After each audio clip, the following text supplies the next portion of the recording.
시청자 여러분들 안녕하세요. 일주일 만에 다시 인사드리는 주식바이블 전태진입니다. 반갑습니다. 제가 매주 금요일 아침 6시에 여러분들을 찾아뵙고 이제 이슈가 되었던 내용들이나 종목, 섹터들에 대해서 말씀을 드리고 있습니다. 그리고 그 외에 여러분들께서 주식 투자를 함에 있어서 가장 기본적이고 기초적인 교육도 함께 해드리고 있고요. 방송 중에 궁금하신 내용들 노란톡방 오셔서 질문을 하시면 제가 친절하게 답변도 드리고, 그리고 방송 중 제가 못 드린 말씀이나 내용들에 대해서도 계속해서 말씀을 드리고 있고요. 그리고 저희가 방송으로는 일주일에 한 번씩 뵙지만 이제 노란톡방에서 제가 실시간으로 이제 시황이라든지 이슈가 되고 있는 종목들, 그리고 차트 교육 종목에 대해서도 실시간으로 계속 해드리고 있으니까 노란톡방 입장하셔서 많은 도움 받아보시기 바라겠고요. 노란톡방 입장 방법은 제가 간단하게 설명을 드리겠습니다. 노란톡 어플을 실행하신 다음에 오픈 채팅방 검색을 누르시고 팍스경제TV 주식바이블 전태진 대표 검색하시고 들어오시면 되시고요. 만약에 이 방법이 좀 복잡하다, 어렵다 생각하시는 분들은 더 간단하게 하단에 나와 있는 QR코드를 이용하시면 되고요. 그 방법은 핸드폰 어플, 카메라 어플 켜신 다음에 밑에 보이는 QR코드에 갖다 대시기만 하시면 바로 입장 가능하니까 서둘러 입장을 하시기 바라겠고요.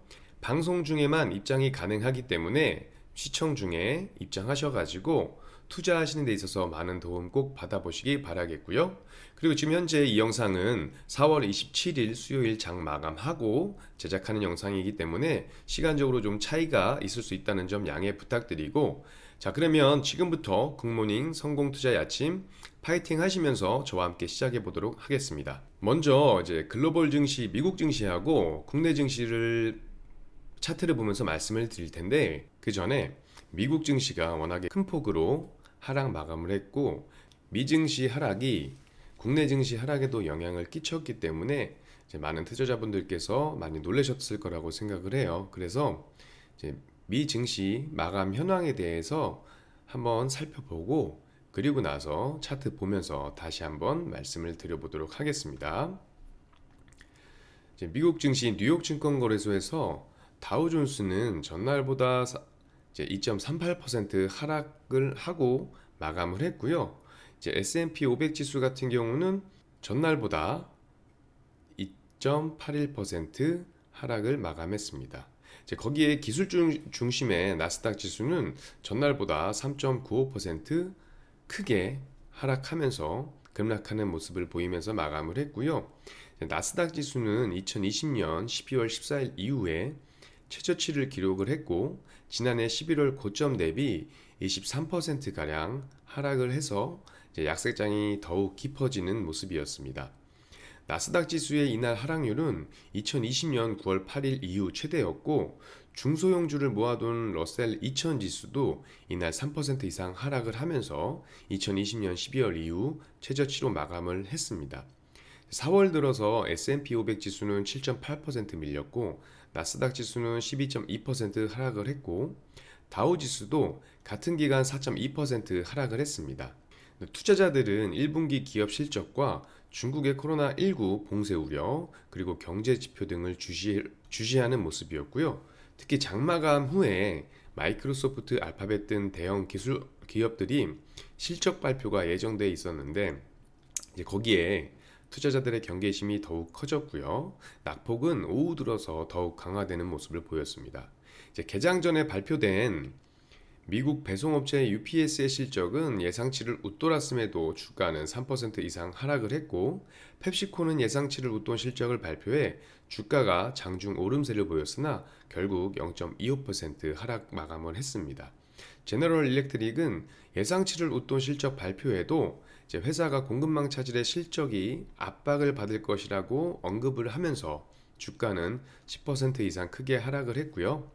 3M의 주가도 회사의 실적이 예상치를 웃돌았음에도 회사가 거시경제 및 지정학적 어려움을 언급하면서 3% 가까이 하락을 하는 모습이었습니다. 이날은 장마감 후에 마이크로소프트, 구글 모기업인 알파벳, 제너럴모터스, 비자 등이 1분기 실적을 발표를 하는데 마이크로소프트와 알파벳의 주가는 정규장에서 3% 이상 하락을 했고요. 넷플릭스의 주가는 이날에도 5% 이상 하락하는 모습을 보였습니다. 테슬라 주가 같은 경우는 이제 일론 머스크 테슬라 최고 경영자의 트위터 인수 소식이 있었잖아요. 그리고 그 이후에 12% 이상 떨어졌고, 그 이유는 머스크가 이제 트위터 인수 자금을 위해서 테슬라 주식을 담보로 대출에 나서는 일명 마진론에 대해 투자자들이 우려하고 있는 것으로 해석이 되고 있습니다. 중국의 코로나19 봉쇄 우려도 시장에 계속 압박으로 작용을 하고 있는 모습이고요. 중국 중앙은행인 인민은행이 코로나19에 따른 금융시장 영향을 주시하고 있다고 밝히면서 실물경제 지원 강도를 높이겠다고 언급을 했으나 이 봉쇄 조치가 지속될 경우에 올해 경기 둔화는 불가피할 것으로 예상이 되고 있습니다. 미국도 연방준비제도 연준이죠. 연준에서 공격적으로 금리를 인상할 경우 경기 침체에 빠질 수 있다는 우려도 커지고 있고요. 이제 미국 10년물 국채 금리는 이날 2.72%까지 하락을 했습니다. 제가 첫 방송 때 이제 국채 금리에 대해서 미국의 국채 금리에 대해서 설명을 한번 드렸는데 이 부분은 제가 나중에 다시 한번 말씀을 드릴 수 있도록 하고, 그리고 환율과 주가에 대해서도 제가 나중에 한번 노란톡이나 해서 다시 한번 교육을 한번 진행을 할 수 있도록 하겠습니다. 이 국채 가격은 금리와 반대로 움직이는 모습이 있고요. 최근에 2.97%까지 오르면서 3%에 바짝 다가섰다가 금리는 내림세로 돌아서는 모습이었습니다. 금리 하락은 투자자들이 경기 둔화 우려를 반영해서 안전자산인 국채로 모여들고 있다는 이야기이고요. 모건 스탠리는 전날 보고서에서 S&P 500 지수가 약세장에 진입할 준비를 하고 있다고 경고를 했습니다. 이 약세장은 전고점 대비 20% 하락한 것으로 이것은 S&P 500 지수가 추가 하락할 가능성이 있음을 경고한 것이고요. 이날까지 S&P 500 지수는 1월 4일 기록한 고점 대비 13%가량 하락을 했습니다. 그리고 이날 발표된 지표는 전보다 개선된 모습을 보였어요.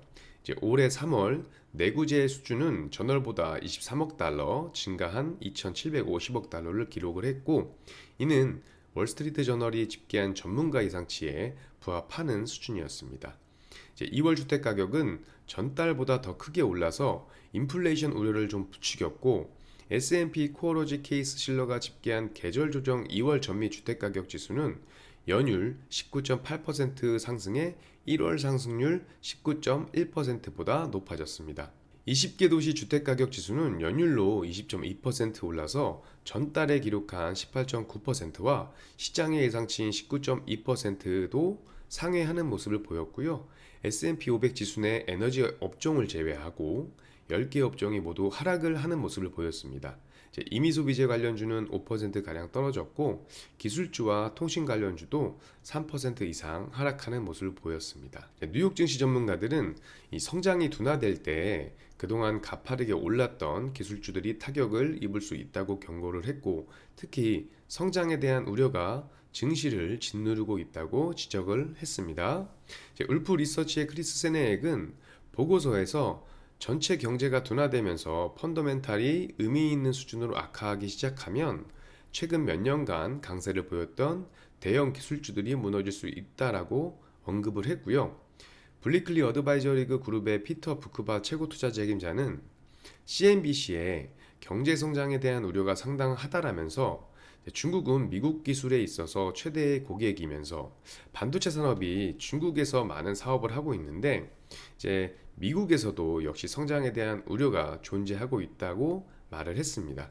파인브리지 인베스트먼트의 한이 레다 포트폴리오 매니저는 지난 18개월간 성장은 가속화되고 채권 금리는 하락하는 멋진 시나리오를 가졌고, 이것은 위험 자산의 완벽한 조합이었다라고 말을 했으며, 반대로 그러나 지금은 완전히 반대의 상황이라고 언급을 했습니다. 시카고 상품거래소 패드워치에 따르면 연방기금 금리선물 시장에서 연준이 올해 5월 회의에서 기준금리를 50bp 약 0.5%죠. 인상할 가능성은 96% 5에 달했다고 이야기를 했고, 6월 회의에서 75bp 0.75%, 이 자이언트 스텝이라고 하는 추가 인상 가능성은 75.8%로 전날 기록한 83.6%에서 오히려 하락을 하는 모습을 보였습니다. 그리고 이제 시카고 옵션 거래소 변동성 지수는 이제 흔히 공포지수라고 얘기를 하죠. 전장보다 이제 6.5포인트, 그러니까 약 24.06% 급등한 33.51을 기록을 했습니다. 유가에 대해서 제가 한 번 더 말씀을 드릴 텐데, 이제 뉴욕 상업거래소에서 6월물 서부 텍사스산 원유 가격은 이제 전날보다 3.16달러 오른 배럴당 101.70달러의 거래를 마쳤고요. 이 유가는 중국의 봉쇄 조치에 따른 경기 둔화 우려에도 불구하고 이제 중국 정부가 팬데믹으로 타격을 입은 기업과 개인에 대한 지원을 강화하기로 하면서 반등하는 모습을 보였습니다. 이렇게 지금 여러 가지 이유들로 미국 시장이 크게 하락을 했고, 그에 따라서 국내 증시도 이제 개발락을 하는 모습을 보였기 때문에 이제 시청자 여러분들이나 투자자분들께서는 굉장히 힘든 시장을 겪었다고 생각을 하고 있어요.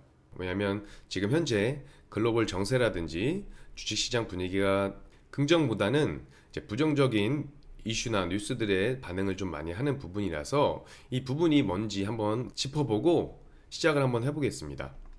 자, 보시면 이제 러시아 우크라이나 전쟁이 장기화가 되고 있어요. 그렇죠? 장기화가 되고 있는 와중에 최근에 러시아에서 이제 핵전쟁, 3차 세계대전까지 언급을 하면서 긴장감을 고조시키고 있습니다. 이게 이제 서방이 러시아에 맞서 우크라이나의 무기 지원을 확대하자 러시아가 핵전쟁과 3차 세계대전 위험을 경고를 했고요. 이 러시아 외무장관은 러시아 국영방송 인터뷰에서 현재 핵전쟁 위험은 실제하고 있으며 매우 심각한 수준이다. 과소평가해서는 안 된다라고 말을 했고요. 외무장관은 3차 세계대전의 위험에 대해서도 실제로 이 위험이 존재한다고 이야기를 하면서 더 이제 긴장감을 고조시키고 있고요. 이로 인해서 최근 그 상승하는 종목들을 보면 역시나 국제곡물 가격 상승으로 인해서 이제 사료나 비료, 육 가공 이쪽이 지금 많이 상승을 보였었고, 그리고 또 가스 관련해서도 많이 상승을 보였잖아요. 아무래도 시장이 좀 비이성적인 흐름을 보이고 있기 때문에 이 러시아가 빨리 해소가 돼야 좀 안정이 될 것 같다는 생각을 좀 하고 있습니다. 그리고 이제 저희가 또 무시할 수 없는 게 있죠. 이제 미국 긴축이 있는데, 이제 제롬 파월 연준 의장이 국제통화기금 총회에서 토론회에서 5월에 빅스텝 인상을 검토할 것이라고 이야기를 했습니다. 이를 여러 차례 단행할 가능성까지 열어뒀고, 이보다 앞서서 연준에서 강경 매파로 꼽히는 연방은행 총재는 이제 기준금리를 한꺼번에 0.75% 올리는 방안도 이제 거론하면서 이른바 자이언트 스텝이라고 하죠. 그 자이언트 스텝 전망에까지 불을 지피는 모습을 보였습니다. 시장 심리를 반영하는 시카고 상품거래소 패드워치 틀에 따르면 현재 연 0.25에서 0.5%인 미국 기준금리가 연말에는 12월 연 2.5% 이상으로 올라갈 것이라고 보는 시각이 26일 오후 기준에 97.2%에 달한다고 이야기를 했고요. 미국 연준도 당장 다음 달부터 기준금리 인상 보폭을 넓힐 것이라고 예상되면서 미국 금리가 올라가면 자연스럽게 이제 한국은행도 방어 차원에서 금리를 인상할 가능성이 좀 커지고 있는 기류를 보이고 있습니다. 지난 8개월 사이에 한은은 이제 4차례 인상 결정으로 현재 연 1.5%까지 오른 기준 금리가 연내에는 2%에 진입할 것으로 예상을 하고 있고요. 그리고 그 외에도 시장 일각에서는 2%대 중반을 예상하는 시선도 있습니다. 그리고 이 기준금리에 연동되는 이야기이긴 한데요. 기사에 물가와 집값이 더 뛴다. 기대 인플레가 9년 내에 최고를 기록을 했다라는 기사가 나왔고요. 향후 1년의 소비자 물가 상승률인 기대 인플레이션이 3%를 넘어서 9년 만에 최고 수준으로 치솟았고요. 금리 수준 전망 지수도 역대 최고 기록을 세웠으면서 이제 부동산 규제 완화 기대의 영향으로 주택가격 전망 지수 역시 불과 한 달 사이에 10포인트나 뛰는 모습을 보였습니다. 아무래도 이런 부분들이 주식시장에 국내 증시에도 많이 영향을 끼치는 부분인 것 같고요. 미국과 러시아 그리고 국내적인 이슈들을 제외하고 지금 또 중요하게 영향을 끼치는 것들이, 제가 국내 증시는 미국 증시와 중국 증시를 많이 영향받는다고 말씀을 드렸는데, 중국 같은 경우가 이제 중국 경제 수도 상하이가 이제 코로나19 재확산으로 봉쇄에 들어간 지 이제 한 달이 좀 지났는데, 여기에 이제 수도 베이징까지 코로나로 인해서 셧다운 가능성이 고조가 되면서 이제 중국 위안화 가치가 급락을 했고요. 이제 수요와 공급 부문에서 좀 충격이 크다 보니까 중국 경제가 단기간에 회복될 가능성이 좀 미약하다는 분석이 나오고 있습니다. 실제적으로 이제 상하이 봉쇄가 장기화되면서 경제적 피해가 커진 가운데 이제 26일 베이징 당국에서 코로나19 지역사회 확산이 시작된 일부 지역을 셧다운하기 시작을 했고요. 이로 인해서 상하이에서 일어났던 일들을 반복하지 않기 위해서 베이징 시민들은 식료품 사재기에 나섰고, 이로 인한 영향으로 경제 둔화가 더 빨리 올 수 있다라는 우려 섞인 목소리가 계속해서 좀 나오고 있습니다. 그리고 지금 저희 국내 시장에 보면 최근에 외국인이 매수보다는 계속 매도를 보여주면서 매도세가 강해지고 있어요.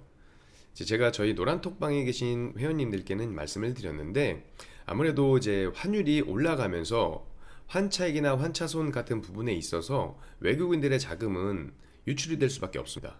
금리에 따라서도 달러 강세 전망과 세계경제 둔화 여파의 원달러 환율이 이제 27일 시장 개장과 함께 1260원을 넘어서면서 한국 경제에도 비상이 걸렸고, 1260원대 돌파는 코로나19 확산에, 그러니까 확산 직후인 2020년 3월 24일 이후에 약 2년 1개월 만에 최고치를 기록을 했습니다. 그래서 이런 것들이 모여가지고 지금 미국 증시나 유럽 증시, 그리고 국내 증시, 아시아 증시까지 좀 악재로 반영이 되면서 이제 투심에 영향을 좀 미치는 모습이에요. 자, 그러면 차트를 보면서 한번 이야기를 해보겠습니다. 다우지수 월봉 차트고요. 보시면 아시겠지만 다우지수 같은 경우도 제가 누누이 방송할 때마다 말씀을 드리고 있었는데, 이 하방 압력이 더 해져서 내려가게 된다면 추가적인 하락이 될 가능성도 있다고 말씀을 드렸고요. 현재 실제로 그 전에 계속 지지해 주던 이 부분들이 있었잖아요. 이 부분들을 이탈을 했습니다. 이탈을 했고, 아마 추가적으로 이제 반등 없이 계속 이런 인플레이션이나 부정적인 요소들이 계속 시장에 반영이 된다면 아마 추가적인 하락도 될 가능성이 있다고 생각을 하고 있습니다.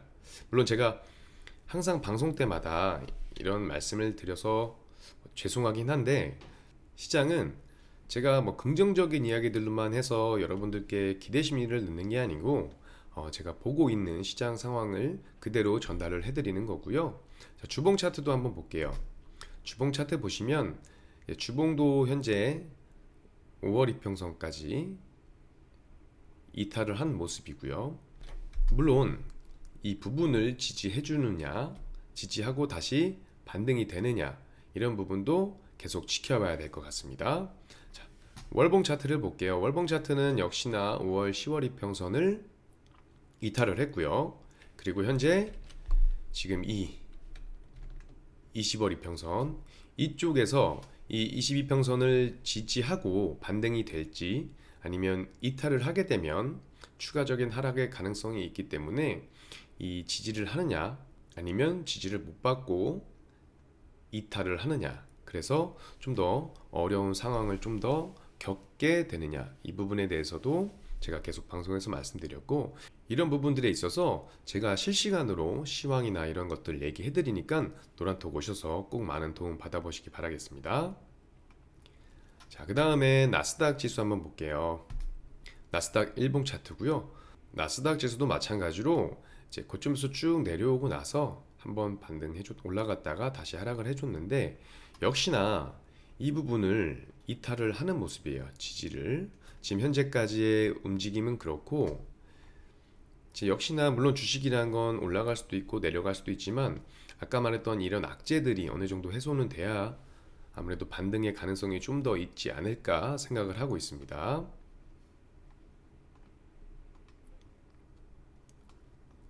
나스닥 주봉이고요.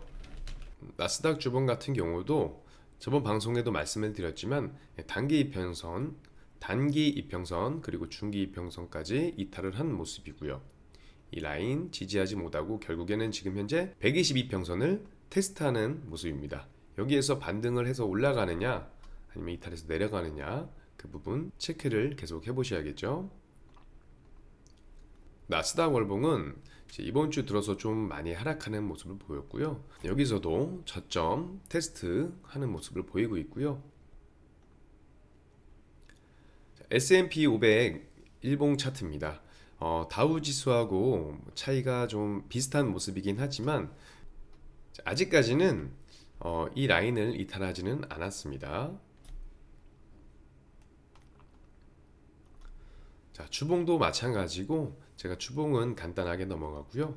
월봉은 지금 현재 똑같이 20월 이평선 위에서 이제 반등을 주느냐 이탈을 하느냐 이 기로에 지금 서 있는 모습이고요. 제가 저번 주에도 말씀드렸고 저저번 주에도 말씀드렸지만 이제 미국 증시나 이제 국내 증시나 현재 굉장히 지금 중요한 위치에 있는 건 맞는 것 같아요. 그래서 이 상승을 또는 하락을 하는 방향에 따라서 저희는 거기에 맞게 유연하게 좀 대처를 해야 될 것 같고, 주식은 어차피 대응의 영역이기 때문에 그 부분에 맞춰서 유연하게 대처를 하시면 될 것 같습니다. 필라델피아 반도체 일봉 차트고요.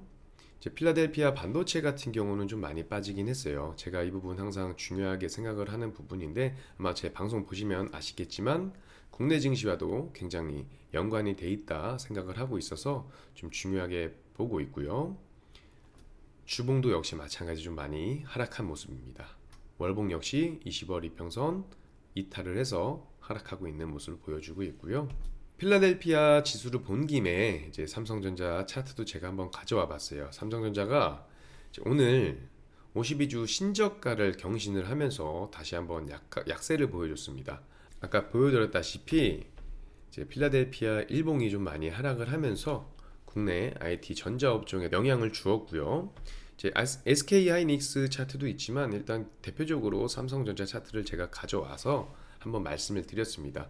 아무래도 이제 외국인들도 많이 와줘야 되는 부분이긴 하지만 현재 오늘은 삼성전자는 이제 개인 투자자분들이 저가 매수라고 판단을 하셨는지 매수를 많이 해주긴 했어요. 그렇지만 최근에 우리 시장은 4월 들어서 코스피 같은 경우는 외인이 4일을 뺀 나머지는 다 매도세를 보였고, 코스닥은 3일을 뺀 나머지를 매도세를 보이기 때문에 지금 현재 외국인은 매도세를 계속 유지하고 있기 때문에 이제 외국인의 수급이 들어오느냐 안 들어오느냐에 따라서도 주식시장이 다시 반등을 해주느냐 더 하락을 하느냐 그 부분이 있기 때문에 시청자 여러분들께서는 외국인 수급도 한번 체크를 해보시기 바라겠고요.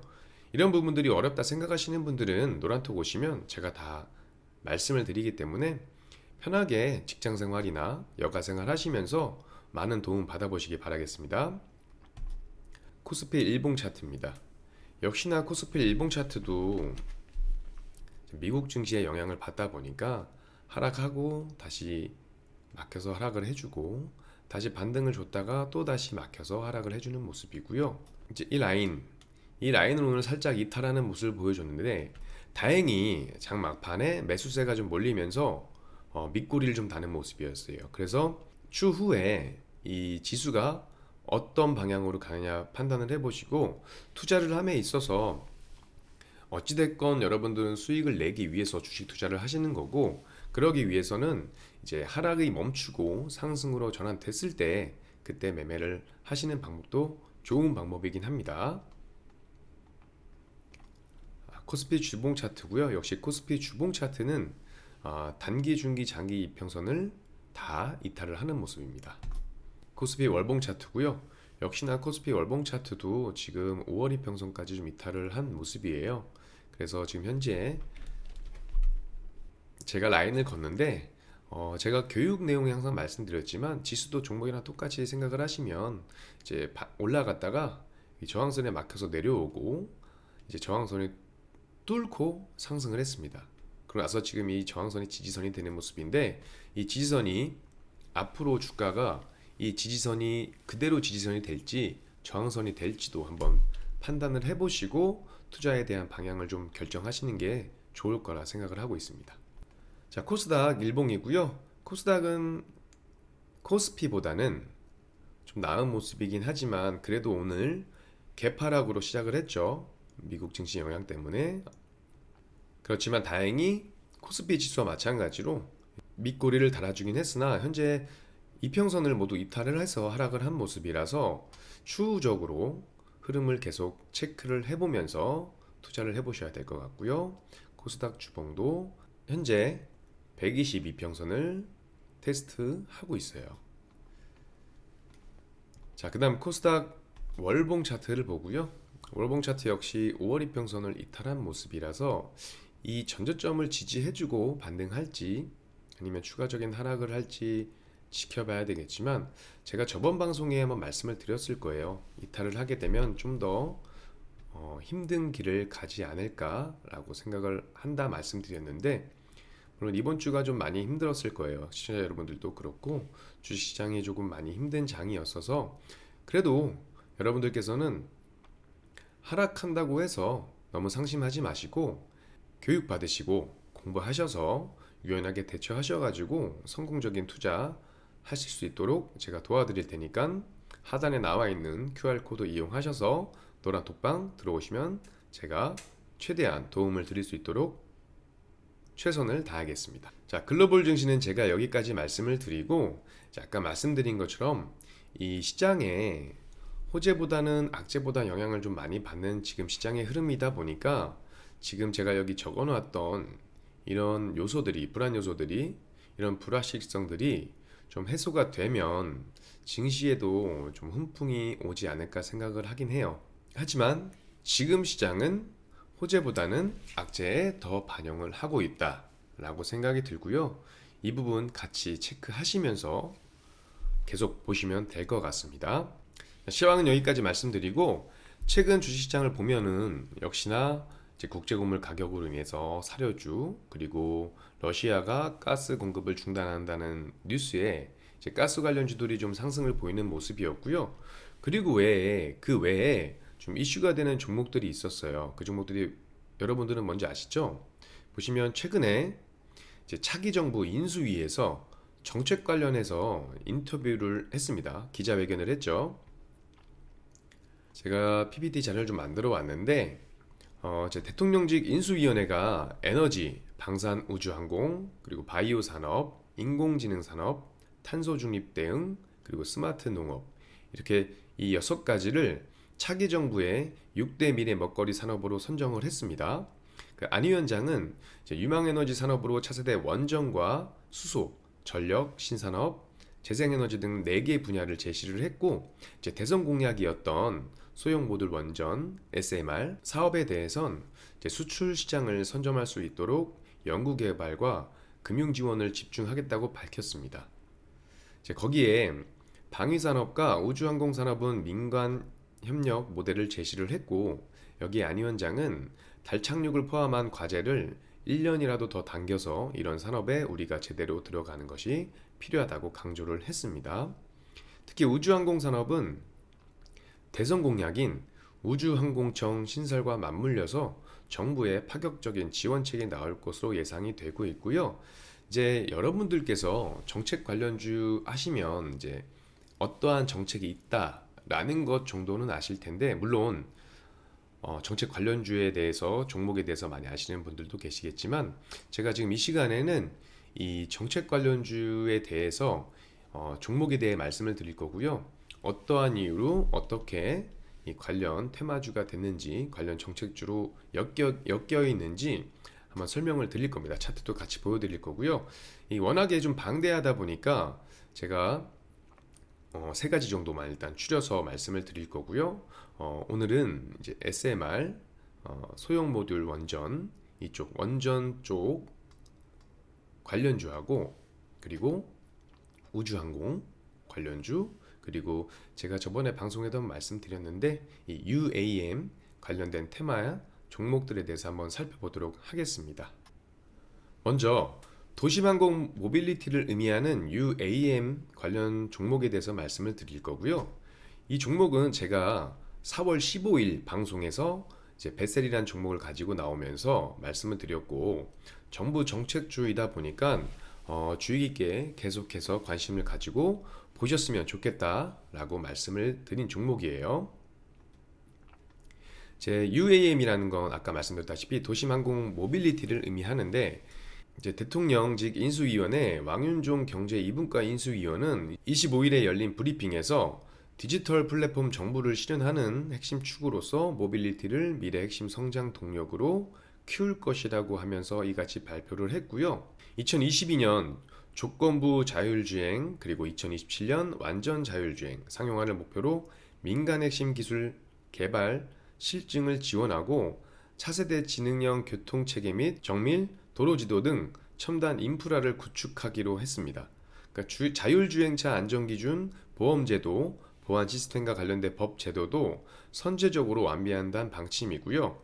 이제 2025년엔 UAM 상용화도 중점 추진을 한다고 이야기를 했으면서 이를 위해서 UAM 실증과 시범 사업을 추진하고 민군 겸용 기체 등 핵심 기술 개발을 지원하기로 이야기를 했으면서 이제 UAM 이착륙장 그리고 수도권 시범 공역 관제 시스템 등 인프라도 구축할 예정이라고 말했습니다. 이 관련주 첫 번째는 벳셀이란 종목이고요. 이 벳셀은 장비 부품 제조 업체로 자회사인 벳셀 에어로스페이스가 국내에서 유일하게 경항공기를 제조하며 UAM 무인항공기 관련 국제과제를 수행해서 최근 UAM 분야 핵심 수혜주로 꼽히고 있습니다. 오늘도 좀 상승을 해주는 모습을 보였고요. 자, 그 다음엔 네온테크란 종목이고요. 네온테크는 드론 핵심 기술인 멀티 드론, 자동 비행, 하드웨어 설계 기술, AI 소프트웨어 기술 등 이런 특허를 보유하고 있는 업체로 알려져 UAM 관련주로 알려져 있습니다. 역시나 어제 강한 상승을 보여주고요. 최근에 좀 꾸준한 상승을 보여주고 있습니다. 다음 기산텔레콤이란 종목이고요.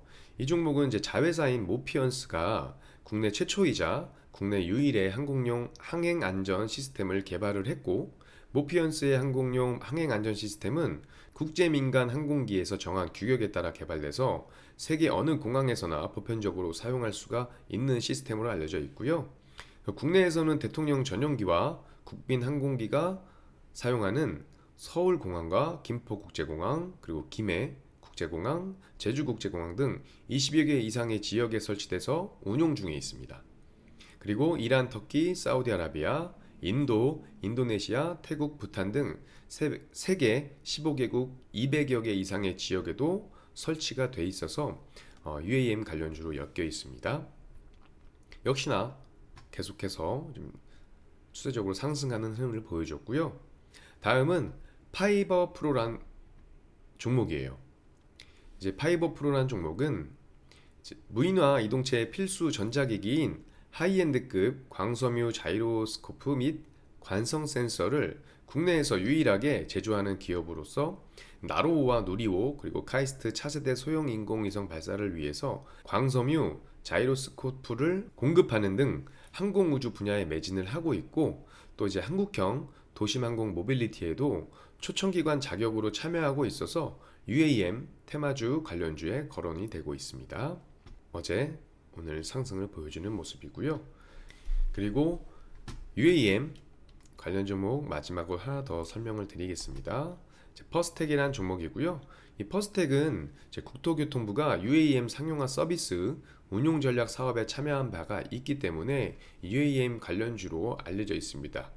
이 종목도 상승을 보여줬다가 지금 최근 조정을 좀 받는 모습이고요. 이 퍼스텍은 방산주로도 알려져 있습니다. 다음은 이제 우주항공 관련주, 항공우주청 신설해서 이제 우주항공 관련주에 대해서 제가 설명을 드릴 거고요. 첫 번째로 이제 한국항공우주예요. 한국항공우주는 이제 삼성항공, 대우중공업, 현대우주항공, 항공 3사의 항공사업 부문이 합병해서 설립된 국내 유일의 완제기 제조업체이고요. 국내 첫 탐사선 비행 모델의 구조체를 개발해서 이제 우주항공 관련주로 구분이 됩니다. 이제 항공기와 우주선, 위성체, 발사체 등의 부품과 설계, 그리고 제조, 판매, 정비 사업을 하고 있는 기업입니다. 계속해서 이제 우상향하는 흐름을 보여주고 있는 종목이고요. 다음은 제노코라는 종목입니다. 제노코 같은 경우는 이제 위성 통신 부품 제조업체로서 이제 위성 탑재체, 이제 위성 운영 및 단말, 그리고 정기 지상 지원 장비 사업을 주력으로 영위하고 있는 기업이고요. 그렇기 때문에 이제 우주항공 관련주로 분류가 되고 있습니다. 다음은 세트랙 I라는 종목이고요. 세트랙 I는 이제 위성 시스템 개발 및 관련 서비스 사업 영위 업체로서 이제 국내에서 유일하게 위성 시스템을 개발해서 수출하고 이제 위성체 분야에서 소형 위성 시스템뿐만 아니라 이제 중대형 위성의 탑재체와 부품을 개발 제조하고 있으며 이제 지상체 분야에서는 소형, 중형, 대형 위성의 관제 또는 위성으로부터 취득된 정보를 수신 처리하기 위한 지상국 장비와 제조를 핵심 사업을 하고 있는 기업이고요. 다음 종목은 이제 LIG 넥스원이라는 종목이에요. 오늘 상승을 좀 보여줬던 종목이고 이제 거래량이 들어오면서 좀 상승을 보여줬고요. LIG 그룹 계열의 종합 방산업체로서 이제 대공, 대함, 대잠, 대지, 공대지, 수중무기, 탐색 레이더, 추경 레이더, 영상 레이더, 그리고 전자광학 장비, 수중 감시 체계 등 제품들을 생산을 하고 항공전자, 함정용 항공기용 전자전, 육군용 전자전 등의 제품, 그리고 통신단말 제품을 생산하고 있는 기업입니다. 지금 제가 말씀드리고 있는 종목들은 아마 여러분들께서 주식을 하시면서 혹은 시장을 차트를 보시면서 계속해서 몇 번씩 들었던 종목들일 거예요. 자, 다음은 AP위성이라는 종목이고요. 이 AP위성은 위성통신 단말기 개발 및 제조업체로 위성통신 단말기인 위성 휴대폰을 생산하는 업체이고요. 이 종목 역시 이제 우주항공 관련주로 분류가 되어 있고 최근에도 계속 좋은 흐름을 보여줬습니다. 다음은 인텔리안테크라는 종목이고 이제 해상용 위성통신 안테나 및 위성방송 수신 안테나, 지상용 송수신 안테나 제조 및 판매를 주요 사업으로 하고 있고요. 이 종목 역시 최근에 등락을 좀 반복을 하고 있는 모습이지만 역시나 우주항공 관련주에 분류가 되어 있습니다. 자, 그 다음은 이제 캔코아 에어로스페이스라는 종목이고요. 이제 우주항공 산업뿐 아니라 이 종목은 UAM 관련주로도 언급이 돼요. 항공기용 부품 제조 사업을 주요 사업으로 하고 있고요. 이 회사의 주요 산업 분야는 이제 항공기 부품 제조와 판매, 그리고 항공기 설계, 그리고 제조 사업 등을 손꼽아 볼 수 있어서 우주항공 관련주와 UAM 관련주로도 분류가 되어 있습니다.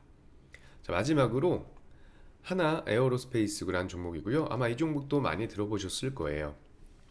이 종목은 나로 발사체 터보 펌프를 제작해서 이 우주항공 관련주로 불리우고 있으면서요. 이 외에도 항공기와 군사무기인 자주포 장갑차 등의 부품을 생산하고 판매하고 있는 기업입니다. 퍼스텍, 아까 말씀드렸던 퍼스텍과 마찬가지로 이 종목도 방산주로도 같이 엮여있는 부분이기 때문에 아무래도 이런 항공이나 방산주는 같이 좀 동시에 언급이 되는 경향들이 있어요. 지금 제가 이 정책 관련된 종목들을 말씀을 드리고 있잖아요. 이제 방송 중에 제가 다 말씀을 못 드릴 수도 있겠지만 일단 기본적으로 제가 노란톡에 계신 저희 그 미리 와에 계신 회원님들께는 미리 말씀을 드렸던 종목이고 이런 섹터나 업종 이런 테마에 관련된 종목들을 제가 주기적으로 정리를 해서 올려드리고 있어요. 그렇기 때문에 여러분들께서도 지금 하단에 나와 있는 QR코드 이용해서 입장을 하시면 실시간으로 이런 정보를 받으실 수가 있고 일주일에 한 번씩 여러분들 제가 찾아뵙고 있기 때문에 일주일에 한 번씩 뵙는 것도 너무 좋지만 그래도 노란톡 오셔가지고 실시간으로 이런 정보들을 많이 받으셔가지고 도움 받으셨으면 좋겠고요. 그러기 위해선 지금 핸드폰 켜셔서 입장을 하시면 됩니다. 자, 그리고 지금 남은 게 뭐 있죠? 그렇죠. 원전주죠. 원전 관련주, SMR 관련주고요. 이 관련 종목도 제가 지금 설명을 한번 드리겠습니다. 자, SMR 관련주에 대해 말씀드릴 거고요. 이 SMR은 소형 모듈 원전이라고 해서 대형 원전의 원자로 그리고 증기 발생기 등 주요 기자재를 하나의 모듈로 일체화한 소형 모듈 원자로를 의미합니다. 자, 첫 번째 종목 두산 에너빌리티고요. 생소하게 들리실 분도 있지만 원래 두산중공업이었습니다. 전에 이름은 두산중공업이었고 지금은 사명을 바꿨기 때문에 두산 에너빌리티라고 불리고 있고, 차기 정부 친원전 기조에 소형 모듈 원전과 수소 사업을 영위하고 있어서 원자력 발전을 비롯한 발전 설비 사업도 영위를 하고 있고, 최근에 소형 모듈 원전 사업도 본격화하면서 대표적인 SMR 원전 관련주로 불리고 있고요. 그리고 두산 에너빌리티하고 같이 원전 관련주로 언급이 되고 있는 보성파워텍입니다. 보성파워텍은 전력산업 기자재 생산 전문 업체로 설립됐으면서 주요 제품으로는 가스 개폐기, 그리고 주상변압기, 송전 철탑, 발전소, 변전소용 철 구조물 등이 있고, 제 영업 부분으로는 구조용 금속 판제품 및 공작물을 제조하는 철 구조 사업 부문과 전기 회로의 개폐 보호 장치를 제조하는 중전기 사업 부문으로 사업을 운영하고 있으면서 원자력 발전소 공사에 필요한 철골을 납품하고 있기 때문에 관련주로 좀 언급이 되고 있습니다. 그리고 일진파워고요. 일진파워는 이제 한국원자력연구원의 원자력 발전 설비 중 하나인 중소형 원자로 개발 사업과 다목적 연구용 원자로 개발 사업의 주요 파트너로 동참했으면서 이제 핵융합 핵심 원료인 삼중수소 취급 기술을 보유하고 있어서 대표적인 원전 관련주로 불리고 있습니다. 보시면 아시겠지만 이 정책 관련주들이 언급이 될 때마다 상승을 보여주고 그 조정을 받는 모습인데, 최근 시장은 아무래도 최근에는 이제 뭐 실적주 중에도 오르는 종목이 있겠지만 아무래도 지금 인플레이션과 전쟁 장기화로 인한 종목들이 이슈를 많이 받는 흐름을 보이다 보니까 조정을 보여주는 모습도 있습니다. 다음은 한전기술이고요. 원자력 발전소 설계, 사업관리, 기술 용역, 시운전 기술 지원하고 해외 발전 용역 수주와 정기 공사를 하고 있어서 이제 관련주로 엮여 있습니다. 다음은 우리기술이라는 종목이고요. 원자력 발전소 감시 제어 시스템 정비용 영역 분야 사업에 주력하는 업체로 원전 관련주로 분류가 되고 있습니다. 다음은 대창스틸이라는 종목이고요. 대창스틸은 한국형 원전에 이중 바닥재를 공급하는 기술을 보유한 국내 유일한 기업이고, 이 독점 기술을 바탕으로 해서 아부다비 원전 1, 2호기, 그리고 요르단 원전, 이런 해외 한국형 원자력 발전소를 비롯해서 신원전 1호기, 2호기 등에도 원자력 발전소 이중 바닥재를 제조 공급한 바 있고요. 이런 사업 경험을 통해서 지금 원전 관련주로 분류가 되고 있습니다. 자, 한전 KPS고요. 발전 설비 정비 전문 공기업이고 원자력 발전 설비 사업을 영위하고 있습니다. 다음은 한전산업. 한전산업 역시 발전 설비 운전, 정비, 전기 계기의 검침, 그리고 송달, 신재생 에너지 관련 사업 등이 주요한 사업을 하고 있고요. 이 종목도 이제 원전 관련주로 분류가 되고 있습니다. 다음은 한신기계인데, 한신기계는 아마 많이 들어보셨을 거예요. 최근에 계속해서 상승을 해줬던 모습을 보였고요. 아마 원전 관련주로 제일 많이 아실 수도 있습니다. 이 한신기계는 공기 압축기, 컴프레셔라고 하잖아요. 이 공기 압축기를 전문적으로 생산하는 기업이고, 국내 원전에 여러 차례 이 공기 압축기를 납품하면서 원전 관련 기업으로 알려져 있고, 최근에도 계속 좋은 흐름을 보여주고 있습니다. 다음은 에너토크란 종목이고요. 이 국내 전동 액추에이터 대표 기업인 에너토크는 전량 수입에 의존하던 밸브 및 댐퍼 등의 자동 개폐 장치인 전동 액추에이터와 감속기를 국산화 개발에 성공한 기업입니다. 소형 원전 사업을 영위하고 있고 아랍에미리트 원자력 발전소에 제품을 공급한 바 있습니다. 다음은 BHI고요. 발전용 및 제철용 산업설비 생산업체이고 복합 화력 발전을 필두로 다양한 발전 설비 기술을 가지고 있기 때문에 이제 SMR 이 원전 특징주로 꼽히고 있습니다. 다음은 우진이라는 종목이고요. 이 산업용 및 원자력 발전소용 계측기 제조 전문 기업이고요. 이 계측기 이외에 철강 산업용 자동화 장치, 그리고 설비 진단 시스템, 유량계 및 유량 시스템 등을 주요 사업으로 하고 있습니다. 다음 종목 오르비텍이고요. 원자력 및 항공기 정밀 부품 업체이고 이 방사선 관리 용역 점유율 14.6%로 2위, 그리고 가동 전, 가동 중 검사 용역 점유율은 20%로 1위를 차지하고 있는 기업이고요.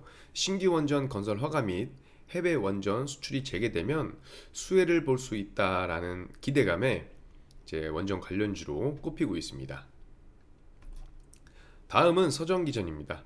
서정기전은 이제 중전기기 분야에서 관련 제품을 생산 및 설치를 하고 있으면서 전력산업 인프라, 전력기기를 주력으로 삼고 있고 이 때문에 원전 관련 기업으로 분류되고 있습니다. 다음은 광명전기예요. 광명전기는 한국수력원자력을 고객사로 두고 있고 이제 향후 관련 부품 입찰 시 수혜 기대감이 작용했다는 것으로 풀이가 되고 있는데, 이 광명전기는 예전에는 대표적인 또 남북 경협주였습니다.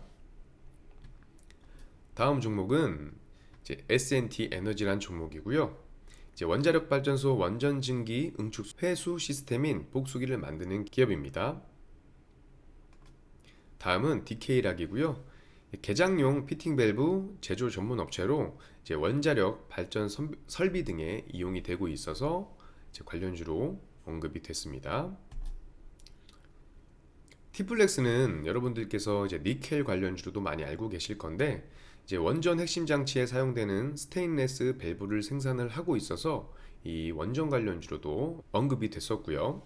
자, 마지막으로 조강 ILI입니다. 이 종목은 이제 산업용 밸브 생산 업체로 원자로 설비 등에 사용되는 특수 밸브를 생산을 하기 때문에 이제 관련주로 분류가 되고 있습니다. 자, 제가 지금까지 이제 정책주와 관련된 종목들 지금까지 정리를 한번 해드렸고요.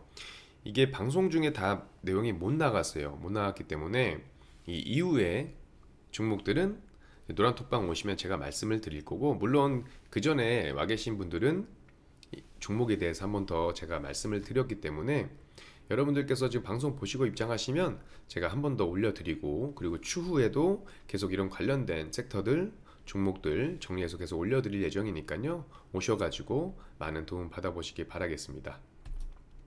자, 오늘 제가 준비한 내용은 여기까지고, 마지막으로 방금 말씀드린 것처럼 노란톡방 오셔서 도움을 받아보시기 위해서는 노란톡방에 들어오셔야 되겠죠. 노란톡방 입장 방법 제가 다시 한번 간단하게 설명을 드리겠습니다.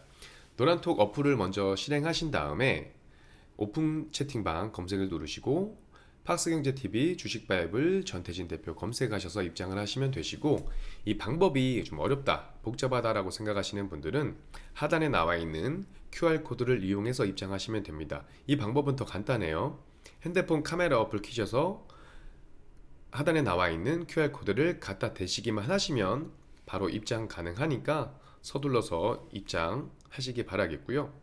입장하셔서 저와 같이, 그리고 기존에 계신 회원님들과 같이 시황에 대해서 이야기도 나누고, 이제 차트 교육이라든지 교육 종목에 대해서도 도움 받으셔가지고 성공 투자하시는데 제가 도움을 드릴 수 있도록 최선을 다하겠고요. 자, 오늘도 금요일이에요. 금요일마다 제가 여러분들을 찾아뵙기 때문에 항상 제가 마지막 마무리 인사를 이렇게 드리는데, 오늘도 역시 불금 되시고 한 주 동안 수고 많으셨고요. 그리고 주말은 세상에서 가장 행복한 주말 보내실 수 있기를 바라겠습니다. 그럼 저는 다음 주에 다시 찾아뵙도록 하겠습니다. 감사합니다.